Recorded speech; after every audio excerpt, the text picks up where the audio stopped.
प्रधानमंत्री नरेंद्र मोदी जी की अध्यक्षता में आज मंत्रिमंडल की बैठक हुई और कृषि के बारे में 3 और अन्य 3 निर्णय लिए गए।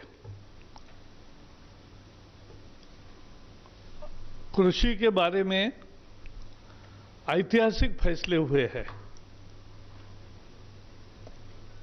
किसान की 50 साल से जो मांगे थी वो आज पूरी हो रही है। पहला अत्यावश्यक कानून इसेंशियल कमोडिटीज एक्ट, अत्यावश्यक वस्तु कानून, उसमें किसान हितैषी सुधार किए गए हैं। ये कानून कब बना था? बहुत पहले बना था, जब देश में किल्लत होती थी। आज कोई किल्लत नहीं है कृषि उत्पादन की, बहुतायत है। और इसलिए ऐसे समय ऐसे बंधन डालने वाले कानून की जरूरत नहीं थी। पहले तो मुझे याद है, शक्कर राशन पर सस्ती मिले इसलिए किसान के शक्कर पर भी लेवी होती थी। अभी भी कुछ कानून के प्रोविजंस ऐसे हैं कि जब कीमतें बढ़ती है तो तुरंत बंधन आते हैं खेती किसान पर, निर्यात बंद होती है, भंडारण पर निर्बंध आते हैं। ये इसेंशियल कमोडिटीज एक्ट की लटकती तलवार ने निवेश को रोका, ना स्टोरेज बढ़ा, ना निर्यात बढ़ी, ना प्रक्रिया उद्योग बढ़े, ना निवेश आया। आज इस लटकते तलवार को खत्म किया है और इसका परिणाम होगा कि किसान को अच्छी कीमत मिलेगी। अनाज, तेल, तिलहन, दाल, प्याज, आलू, ऐसी वस्तुएं इसेंशियल कमोडिटीज एक्ट से बाहर कर दिए गए हैं।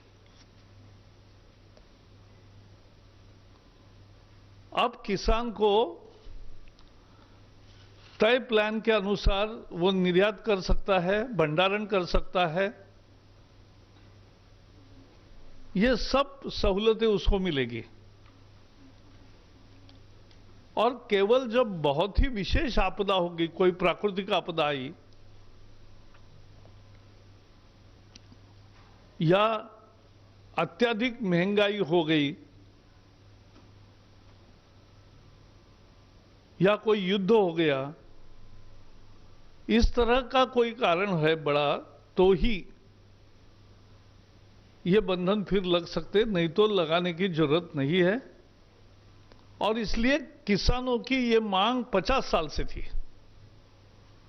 जो आज तक पूरी नहीं हुई थी, आज ये पूरी हुई है। निश्चित किसान इसका स्वागत कर रहे हैं। बाकी 2 निर्णय है जिसकी जानकारी तोमर जी देंगे, मैं केवल एक शब्द में उसका उल्लेख करूंगा।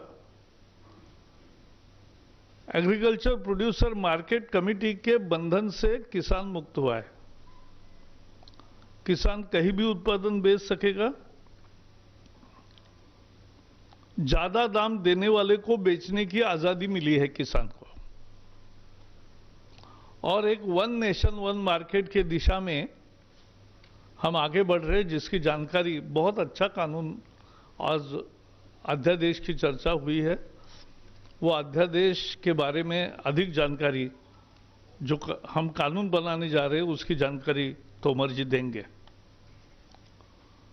एक तीसरा महत्वपूर्ण निर्णय हुआ ज्यादा कीमतों के गारंटी पर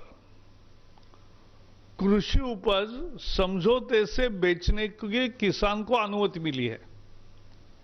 यानी कोई निर्यातक है, कोई प्रोसेसर है, कोई दूसरे पदार्थों का उत्पादक है, तो उसको कृषि उपज दोनों के आपसी समझौता जो होगा उसके तहत बेचने की सुविधा आज मिली है, जिससे सप्लाई चेन खड़ी होगी। भारत में पहली दफा ऐसा कदम उठाया गया है और उसके सारे महत्वपूर्ण पहलू तोमर जी बताएंगे। चौथा एक निर्णय हुआ है, it's important for commerce and industries.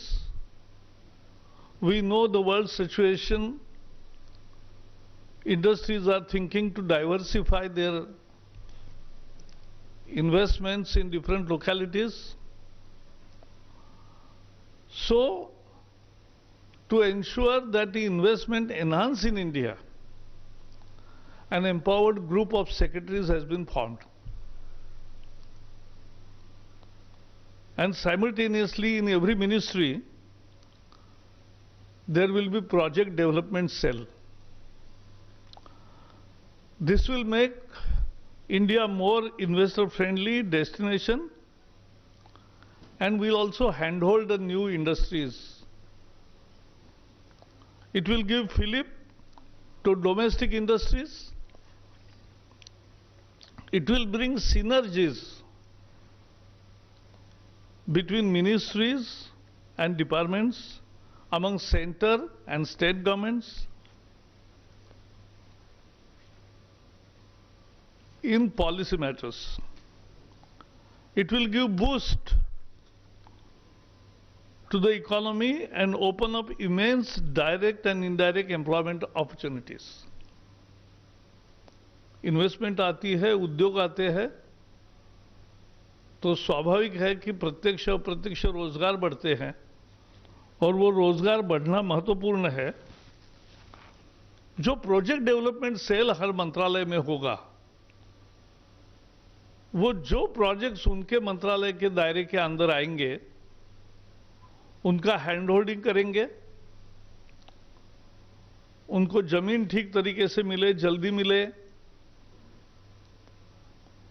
हर एक कल कारखाने के एस्टेब्लिशमेंट के समय कोई दिक्कतें आती है, वो दिक्कतें तुरंत दूर हो,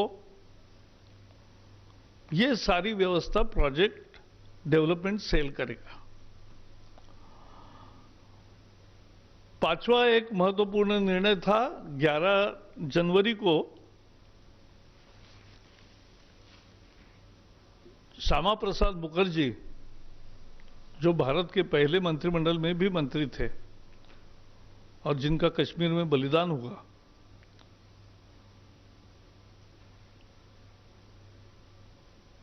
कोलकाता पोर्ट को श्यामा प्रसाद मुखर्जी का नाम देने का फैसला आज लिया गया, जिसकी घोषणा प्रधानमंत्री जी ने 11 जनवरी को वहां कोलकाता में की थी। So today we have renamed the Kolkata port as Kolkata Shyama Prasad Mukherjee port.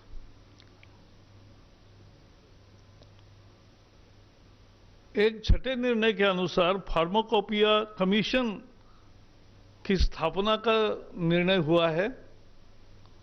Pharmacopoeia commission for homeopathy and Indian medicine है। आयुष मंत्रालय के 2 लैब्स है गाजियाबाद में। ये 2 लैब्स का भी इसके साथ मर्जर हो रहा है और इससे this will ensure optimum utilisation of infrastructure, financial resources, human resources, and it will ensure standardization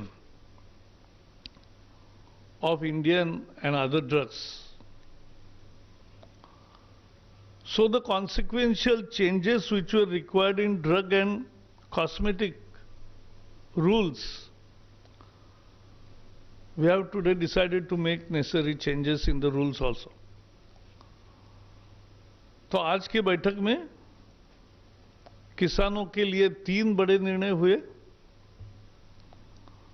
और उसके साथ साथ इन्वेस्टमेंट देश में आए इसके लिए भी निर्णय हुआ और कोलकाता एयरपोर्ट का नाम और उसके साथ साथ फार्माकोपिया कमीशन, ये भी 2 महत्वपूर्ण निर्णय हुए।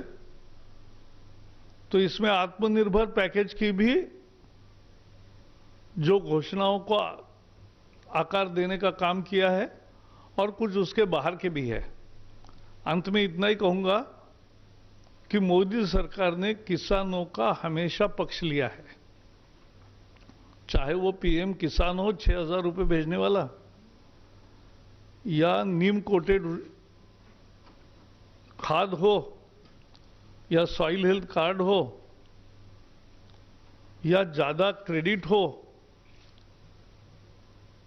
या किसानों के लिए अनेक सुविधाएं तैयार की है। तो इसलिए ये किसान हितैषी सरकार है।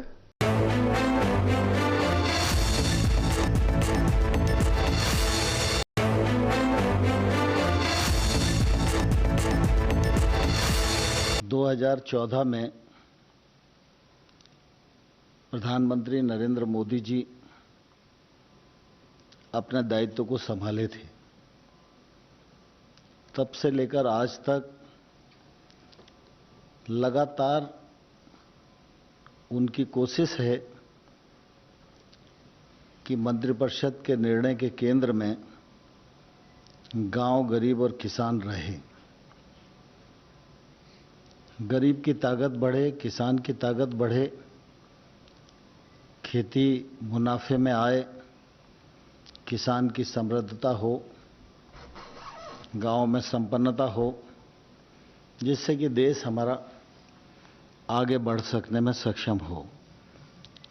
इसलिए गत 6 वर्षों में गांव के सर्वांगीण विकास और किसान की समृद्धि की दृष्टि से अनेक निर्णय हुए हैं, जो समय समय पर आप सबके सामने निर्णयों के रूप में आते रहे, जिनका क्रियान्वयन ठीक प्रकार से हो रहा है। हमारे देश में किसान की बात हमेशा होती रही है। अन्नदाता कहकर हम पुकारते रहे और जो संभव समय समय पर निवेश हुआ वह निवेश भी किया जाता रहा है। लेकिन इसके बावजूद भी हमेशा ये बात ध्यान में आती है कि किसान की माली हालत ठीक नहीं है। उसके अनेक कारण हैं। किसान परिश्रम करता है, पूंजी लगाता है, लेकिन समय समय पर उसको प्राकृतिक प्रकोप का भी भागीदार बनना पड़ता है। यदि फसल बीमा के माध्यम से उसके नुकसान की भरपाई की जाती है, लेकिन हम सब जानते हैं कि जितना नुकसान होता है सामान्य तौर पर वो कवर नहीं हो पाता। और दूसरी तरफ अगर हम देखेंगे तो किसानी के क्षेत्र में जो निजी क्षेत्र का निवेश होना चाहिए, उस दिशा में हमारा देश प्रवृत्त नहीं हो पाता। और इसलिए जब भी बात चलती है तो किसान उत्पादन भी कर रहा है, किसान देश में पैदावार बढ़ा रहा है, किसान अच्छा काम कर रहा है, लेकिन जब छोटे किसान से पूछो तो निश्चित रूप से वो अपने दर्द को बयां करता है। हमारे देश का जो कुल किसानी का क्षेत्रफल है और किसानों की संख्या अनुमानित 14 करोड़ के आसपास है, इसमें 85% किसान छोटा और मझोला है। तो बड़ा किसान तो सब प्रकार के साधन अपने आसपास इकट्ठा करने में सफल हो पाता है, लेकिन जो छोटा किसान है उसको अपने उत्पादन का उचित मूल्य नहीं मिल पाता और इस वजह से उसको समय समय पर परेशानियों का लगातार सामना करना पड़ता है। प्रधानमंत्री जी का अपना अनुभव, उनका निर्णय करने का साहस, दूरदृष्टि और इसके परिणाम स्वरूप अगर हम देखेंगे तो पिछले दिनों में अनेक ऐसे कार्य किए गए जिससे किसान को सुविधा बढ़े। 17-18 में अगर हम देखेंगे तो कृषि विभाग का बजट 41,850 करोड़ रुपए का होता था। आज यह बजट बढ़कर 1,35,000 करोड़ का है। इतिहास इस बात का साक्षी है कि पीएम किसान सम्मान निधि योजना के माध्यम से एक मुश्त 75,000 करोड़ रुपए का बजटीय प्रावधान करके अभी तक 9 करोड़ 54 लाख किसानों को लगभग 71,000 करोड़ रुपया उनकी जेब में डालने का काम हुआ तो नरेंद्र मोदी जी के नेतृत्व में ही हुआ। यह इतना बड़ा सरकार का निवेश एक मुश्त आज तक कृषि के इतिहास में कभी नहीं हुआ। प्रधानमंत्री फसल बीमा योजना को परिमार्जित किया गया। गत 2 वर्षों में 13,000 करोड़ किसानों का प्रीमियम जमा हुआ, लेकिन उनके नुकसान की जो भरपाई है वो 64,000 करोड़ रुपया बीमा कंपनियों के माध्यम से की गई। जैविक खेती को बढ़ावा देने का सवाल हो या खेती को टेक्नोलॉजी से जोड़ने का सवाल हो, सूक्ष्म सिंचाई का सवाल हो, इन सब के लिए लगातार योजनाएं बनाई गई, उसमें फंडिंग बढ़ाई गई। टेक्नोलॉजी की जो मदद दी जानी चाहिए उसको देने का प्रयास किया जा रहा है और इन सब का लक्ष्य है कि 2022 तक किसान की आमदनी दोगुनी होना चाहिए।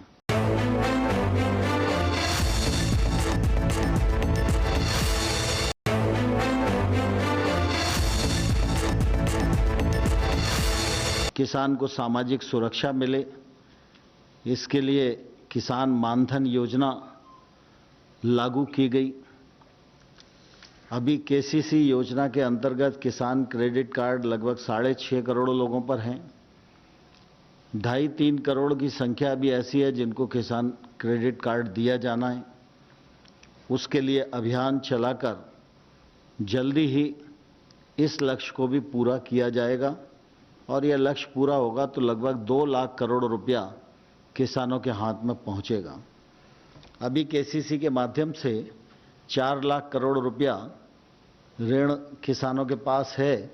पिछले दिनों आपको ध्यान होगा कि हम लोग अभी पिछले दिन जब प्रेस कॉन्फ्रेंस की थी तो 31 मार्च की जगह ब्याज सब्सिडी की डेट को 31 अगस्त किया गया। इसका भी फायदा किसानों को मिलने वाला है। एफपीओ बने, कंपनी एक्ट में बने, कोऑपरेटिव एक्ट में बने, लेकिन समूह खेती शुरू हो जिससे किसान की क्रय करने की भी क्षमता बढ़े, उत्पादन करने की क्षमता भी बढ़े, लागत भी उसकी कम आए और वो अपने खेत में उत्पादकता बढ़ाने में भी सफल हो सके और सामूहिक रूप से वो अपने उत्पाद का विपणन कर सके। इसके लिए 10,000 नए एफपीओ बनाने का कार्यक्रम प्रारंभ किया है। इस पर लगभग 6,866 करोड़ रुपए का खर्च आएगा। यह भी एक तौर से सरकार की तरफ से खेती के क्षेत्र में एक बड़ा निवेश है। गत वर्ष फर्टिलाइजर सब्सिडी के रूप में 80,000 करोड़ रुपए का निवेश किया गया है। अभी पिछले दिनों जब पैकेज की घोषणा हुई तो कृषि अवसंरचना के लिए 1 लाख करोड़ रुपए का प्रावधान किया गया। कृषि से जो संबंधित काम हैं, चाहे वो पशुपालन हो, मछली पालन हो, हर्बल खेती हो, मधुमक्खी पालन हो, इन सब के लिए भी प्रावधान किया गया और इसका निश्चित रूप से आने वाले कल में खेती के क्षेत्र को फायदा होने वाला है। अभी अल्पावधि ऋण कृषकों के पास 8 लाख करोड़ का है, यह आने वाले वर्ष में 15 लाख करोड़ होएगा, इस बात का भी प्रबंध किया गया है। नाबार्ड कृषि के क्षेत्र में 90,000 करोड़ रुपया प्रतिवर्ष निवेश करता था, लेकिन कोविड संकट को देखते हुए इस बार वह 30,000 करोड़ अतिरिक्त खर्च करेगा, यह भी सरकार ने सुनिश्चित किया।